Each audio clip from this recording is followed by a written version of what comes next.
नमस्कार, मी सुप्रिया. कसे आहेत सगळे? मजेत ना? तर आजच्या आणखी एका व्हिडिओमध्ये तुमचं खूप खूप स्वागत आहे. तर सकाळचे 6:30 वाजलेत. मुलं आत्ताच गेली शाळेमध्ये. त्यांना टिफिन वगैरे काय नाही दिलं, कारण काय झालं, रात्री हे उशिरा आले ना 12 वाजता. तर 12 वाजल्यापासून 1 वाजेपर्यंत त्यांचं पिक्चर जेवणं चालू होतं. त्यामुळे झोपायला वेळ झाला आणि झोपायला वेळ झाला की सकाळी उठायला वेळ होतो. त्याच्यामुळे मग त्यांना असंच पाठवलं. 10-10 रुपये दिले खाऊसाठी, म्हणजे बिस्किट वगैरे घ्या म्हणून. आणि ते गेले निघून. आणि आत्ता माझे आंघोळ वगैरे सगळं झाले आणि रात्रीची जी काय भांडी आहे ती थोड्या वेळानं घासेन मी. आता चहा ठेवते थोडासा. आणि एवढ्या लवकर का उठले, तर ब्लाऊज शिवायचे आहेत मला. त्यासाठी आज दुपारपर्यंत ती ऑर्डर पूर्ण करून द्यायचीच आहे, काय पण करून. तर आता तेच करून घेते, पटकन पाणी पिते आणि चहा ठेवते माझ्यासाठी. बाकी मग दिवसभरात जे काय घडेल ते तुम्हाला शेअर करते. आणि अजूनही तुम्ही चॅनलला सबस्क्राईब केलं नसेल तर प्लीज सबस्क्राईब करा. चहा वगैरे पिऊन झाल्यानंतर ना मग मी माझ्या कामाला लागले. इथे ना मी पेपर कटिंग काढते, जे ब्लाऊज मला शिवायचं आहे ते.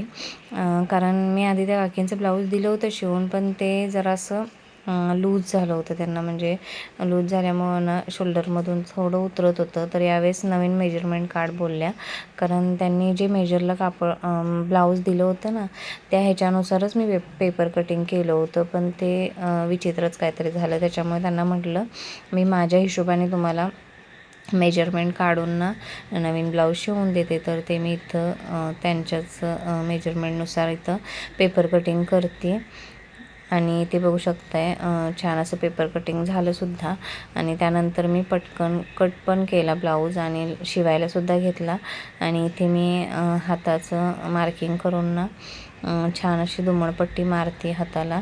दरवर्षीचा माझा अनुभव आहे की गणपती सीझन आला की ब्लाऊजची गर्दी होते माझ्याकडे. ऋषीपंचमीला म्हणा किंवा कुणाचं काय गणपतीसाठी साड्या वगैरे घेतलेल्या असतील तर ते ब्लाऊज असं मी सगळं शिवून देत असते. आणि सीझन टू सीझन. तर बरोबर 9:30 वाजता ब्लाऊज झाला. 8 वाजता घेतला होता शिवायला. तर अशा पद्धतीने सिंपल कटोरी ब्लाऊज आहे, विदाऊट अस्तरचा आहे. तर अशा पद्धतीनं आता एक ब्लाऊज पूर्ण झाला आहे, अजून एक दुसरा घ्यायचा आहे शिवायला. पण अल्टरसाठी जे ब्लाऊज आले ती आधी करून घेते, कारण सेम कलर त्यांना लागणार आहे ना. तर ते पण करून घेते आणि दुसरा ब्लाऊज कट करून शिवायला. पण आधी जेवणाचं बघते आणि जेवण झाल्यानंतर मग तो ब्लाऊज शिवायला घेते. प्लस तर काही भांडी मशीनवर बसायच्या आधीच भांडी थोडीशी होती ती घासून घेतली. अल्टरसाठी सुद्धा ना थोडा वेळ जातो. त्याच्यामुळे ना म्हटलं माझ्याकडे थोडा वेळ होता तर पटकन अल्टर करून घ्यावं म्हणून ती ब्लाऊज जी काय मी दाखवली ना तीसुद्धा अल्टर करून घेतली. आणि इथे हा टॉप आहे ना छोट्या मुलीचा, तोसुद्धा अल्टरसाठी आला होता, ते सुद्धा करून घेतलं. पुढे तुम्हाला मी सांगितलंच आहे. आणि इथे या पॅन्टला ना आतून शिलाई मारायची होती आणि इथे ना हुक लावण्यासाठी आय करायची होती. तर इथं मी तेच करत बसलेली होती.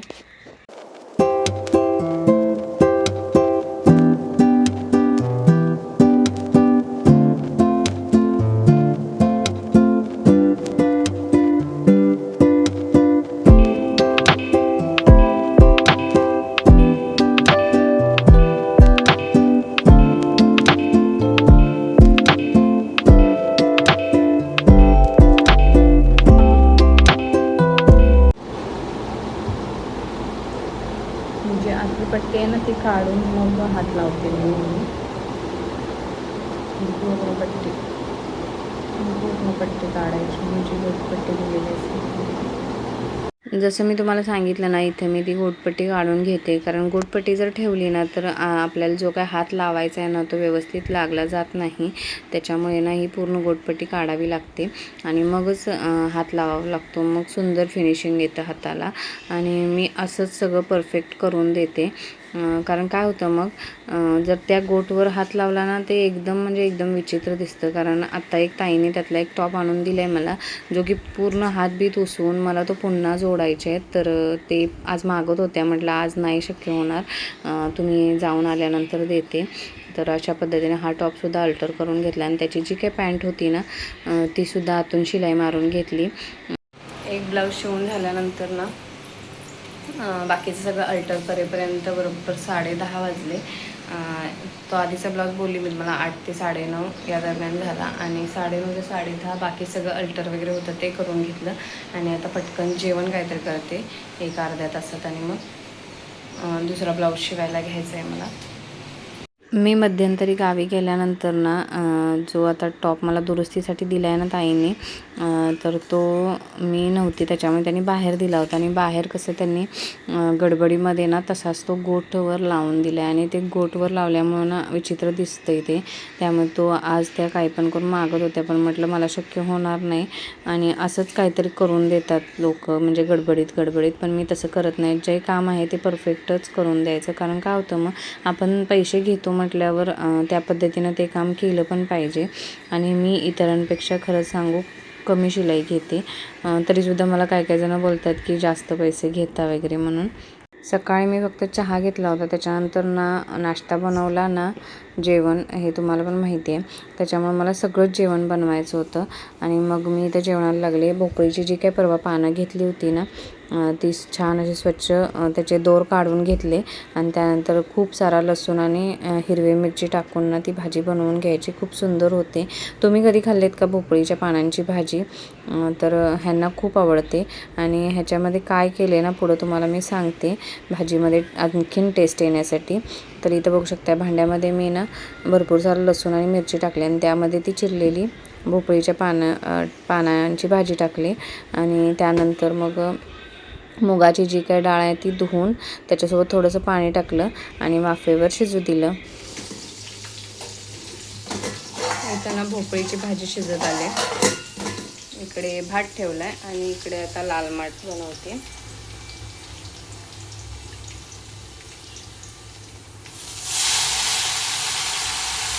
इकडे ना बरेच लोक ना माठाची भाजी बनवायच्या आधी ना चिरून घेतात, पण मी अजिबात चिरत नाही.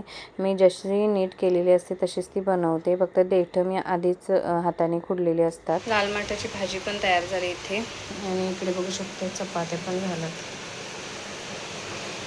आता ना फक्त आमटी बनवायचे आणि ते पण हे आणायला गेले बटाटे मिरच्या तेल संपले ते आणि मटकी किंवा मोडाचं काहीतरी आणतो बोलले. नंतर मी पावटे मोड आलेले आहेत, पण आता ते सोलेपर्यंत जास्त वेळ जाईल. आता पटकन मी ते कांदा टोमॅटो चिरते आमटीसाठी म्हणून. आत्ता फायनली ब्लाऊज कट करायला घेते, कारण मला तो 3 वाजेपर्यंत व्हायला हवा आहे कसं पण.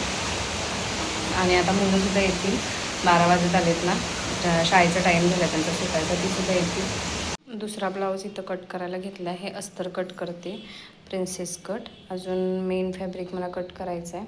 थोडंसं आरी वर्क केलेलं आहे आणि इकडे जे पट्टा आखला आहे ना तो हातासाठी, तिथे मी हात काढणार आहे ब्लाऊजसाठी.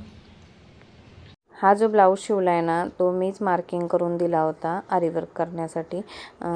नवीनच आरीवर्क करणारी ती ताई होती ना, त्याच्यामुळे तिला जसं जमले तसं केलं आहे. मी जे पाठच्या गळ्याचं मार्किंग दिलं होतं ना त्याच्या खूप बाहेर तिनं आरीवर्क केलं होतं, त्यामुळं गळासुद्धा ब्रॉड झाला. आता कसा बसतोय काय माहिती. मी नॉट वगैरे लावणार आहे, म्हणजे लावले ॲक्च्युली. आणि ते बघू शकता ब्लाऊज तयार झाला. मस्त असे प्रिन्सेस कट ब्लाऊज शिवले. आत्ता बरोबर 3 वाजले मला शिवायला, कारण मला मशीनवर बसायलाच 1 वाजला, कारण पूर्ण कट करून मला बसायचं होतं ब्लाऊज पीस त्याच्यामुळे. आणि अशा पद्धतीनं शिवलं आहे. आणि सकाळी एक शिवलं मी तुम्हाला बोललीच आहे सकाळी. तर बॅकनेक असाच आहे नॉर्मल गोल. त्यांनी जसं आरीवर्क केलं आहे ना त्या पद्धतीनं मी बॅकनेक घेतला आहे, बघू शकते. कसा वाटला ब्लाऊज नक्की कमेंट करून सांगा. तर आता जे काही ब्लाऊज शिवलं ना त्याला आता हुक आणि आय करायचं आहे प्रिन्सेस कट. आणि सकाळी जे शिवलं त्याला बटन आणि काजं करायचं आहे. आणि बरेच सारे कपडेसुद्धा अल्टर केली, ते तुम्ही बघितलं. आणि एवढं सगळं करायला मला 3 वाजले आणि अजून एक अर्धा तास आता हुक आणि आय करेपर्यंत आणि बटन वगैरे लावेपर्यंत. आणि ते पूर्ण झालं की थोडा वेळ मी आराम करणार, कारण बराच वेळ मी सकाळपासून बसले मशीनवर. आणि ते जेव्हा ताई न्यायला येतील ना तेव्हा त्यांना देऊन टाकणार. मग ब्लाऊजचं काम झाल्यावर ना एक तास झोप काढली आणि आता बरोबर 5:45 वाजले. आणि आता 5:45 वाजता ते ताई येऊन घेऊन गेल्या ब्लाऊज सगळे. जर तहान लागली तर पाणी पिते, जर इथून पाणी आणून तिथे अजून फ्रेश व्हायचं आहे मला. आणि हे गेले गाडीचं काम करायला. काय किरकोळ काम निघाले आता. असली मानवेला अवघड घेण्यात होता तसं. आणि गोटं पण दुखत आहेत अक्षरशः. काय तर अक्षरशः सुजले होते. दिवसभर मी त्या मशीनच्या इथंच. एक झालं की एक. जरा सणावारात असंच असतं. मी इथून सकाळी कपडे धुतले म्हणून बरं झालं शाळेतनं आल्यावर. ते एक काम हलकं झालं माझं. त्यानंतर भाजीसुद्धा बनवली. मटकीची आमटी म्हणजे असं लपटप भाजी बनवायची होती ती बनवली. अशा पद्धतीनं मदत केली बऱ्यापैकी मला. तर संध्याकाळी आता बघूया. भाज्या पण दोन्ही पण शिल्लक आहेत. पालेभाजी परत मटकीची केली ती पण शिल्लक आहे. बघूया आता संध्याकाळी काय बनवायचं असेल तर बघूया. कसल्या आहेत त्या? ते सांबरे आहेत ना, त्यांच्या आहेत बाया. गिफ्ट आणायला जायचं आहे की स्वराजला? येऊ ट्रेनचा हवा पटकन आहे. मी घ्या जाऊ. मी पण येऊ. दीदीला नाही, आपण सरप्राईज देऊया दीदीला उद्या. ठीक आहे. चला मी आवरते मग. मी काय ड्रेस घातलेलाच आहे, फक्त तुम्ही आवरा मग. काय हो पैसे गेले मशीनच्या मशीन जाईल अशा त्या येतात चौकोनी अशा. ही मशीन चढत्यात बसते एवढा पट्टा. आलं लक्षात? त्या पट्ट्या तिथं ह्या साईडला त्या साईडला म्हणजे स्पेस नव्हतं. असं बनवून आणलं ना आणि ह्याच्यात टाकून असं ढकललं. हां तेच तसंच ते असतं. असं पटकन आम्ही आवरलं आणि निघालो आणि आलो आहे कुठे तर चिपळूणमध्ये जे मिस्टर DIY आहे ना तिथे. कारण मला नाही भरपूर दिवसापासून ह्यांनाच इच्छा होती की तिथं जाऊन आपण बघूया काय भेटतं काय नाही. मग स्वराज इथं बघत होता दीदीसाठी काय भेटते. खूप सारा तो मॉल आम्ही फिरलो पण एकही गोष्ट म्हणजे घेण्यासारखी नव्हती. मी तिला विचारून गेली होती की तुला काय हवं आहे, पण ती काय बोलली नाही. त्याच्यामुळे माझं पण कन्फ्युजन झालं की काय घ्यावं आणि काय नाही. अभ्यासाचं तर नेहमी घेतोच आम्ही. तसं आता काय ज्वेलरी बॉक्स वगैरे खूप महाग होते खरं सांगायचं तर. सुंदर आहे ते बघा की. बघा हे व्हाईटवाले. मी इथे यांना ना म्हणत होती की एक कप तरी घेऊया तिच्यासाठी. निदान मग कप घेतल्यावर तरी तिला छान वाटेल. पण हे बोलले की नको, कारण स्वराज पण लागला होता की मला पण कप घ्यायचा म्हणून. मग हे बोलले की एका दिवसात फोडून टाकतील, त्याच्यामुळं नको. तिथून आम्ही निघालो. बिल वगैरे केलं. महाग आहेत. स्वस्त गाड्या आहे. नेक्स्ट टाइम बघूया की यायचं की परत. हां माझ्या बड्डेला मला पाहिजे पिशवी देऊ. घरी येताना स्वराज म्हणत होता की गणपती बाप्पा बनवण्यासाठी माती घ्यायची आहे. मग आमच्या इथे जवळच एक गणपती कारखाना आहे ना, तिथे हे विचारायला गेले होते की माती आहे का म्हणून. तर ते बोलत होते की नाही, ओली माती आहे, थोडीशी घेऊन जा. तर इथं बघू शकता किती सुंदर मूर्त्या आहेत सगळ्या. अजून त्याचं कलरिंग वगैरे तिकडे आतमध्ये चालू आहे बघू शकताय. आणि ज्यांना कलर वगैरे करायला आवडतं ना, ते रात्रभर लोक इथे बसलेले असतात कलरिंग करायला गणपती बाप्पाला. एक श्रद्धा म्हणून आणि एक आवड म्हणून. तर इकडे बघू शकता वरती सगळे गणपती बाप्पा रंगवून ठेवलेले आहेत आणि हे सगळे ऑर्डरचे गणपती बाप्पा असतात. इथे ना हे ज्यांच्याशी गप्पा मारतायत ना, तिथे ते लोक पॉलिश करतायत गणपती बाप्पांना. आणि दिवसभर जो काही कंटाळा आला होता ना, ते गणपती बाप्पांच्या मूर्ती बघितल्यानंतर ना खूप मला फ्रेश वाटलं. अगदी म्हणजे छानच. आणि कलर वगैरे करताना तर बघितल्यानंतर ना असं बघतच राहावं असं वाटतं तिथे. तर आत्ताच आम्ही घरी आलो आहे. जस्ट येऊन बसलो आहे आणि आम्ही गेलो होतो मिस्टर DIY त्या मॉलमध्ये. एक छोटासा मॉल आहे इथं आमच्या इथं चिपळूणमध्ये. आणि तिथे आम्ही काय काय घेतलं ते दाखवतो. एक वेगळंच काहीतरी घेण्यासाठी गेलो आणि वेगळंच घेऊन आलो. म्हटलं मितूसाठी गिफ्ट वगैरे काहीतरी बघू, पण काय एवढं पसंत नाही पडलं. तर हे रेग्युलर ब्रश आणलेत मितूसाठी आणि स्वराजसाठी. पकड रे. त्यानंतर हे माझ्यासाठी आणलेत. जर ह्यातले मितूला आवडले तर ह्यातले देणार. आणखीन चिमटे म्हणजे हरवलेत सगळे इकडं तिकडं, म्हणजे खाली वगैरे पडलेत ना, त्याच्यामुळे हे स्टीलवालेच आणलेत चिमटे. एकदम छान आहेत. आणखीन पितांबरी एक तिथं संपली ना घरातली, तर पितांबरी घेऊन आलो आहे. आणि फ्रीजमधला जो काय म्हणतात त्याला बर्फ तयार होता तो मोल्ड ना, असं कडक आहे आणि त्याच्यामध्ये बर्फ व्यवस्थित म्हणजे असं काढता वगैरे येत नाही. तर हा आणला आहे. म्हणजे काय ह्याला म्हणतात तर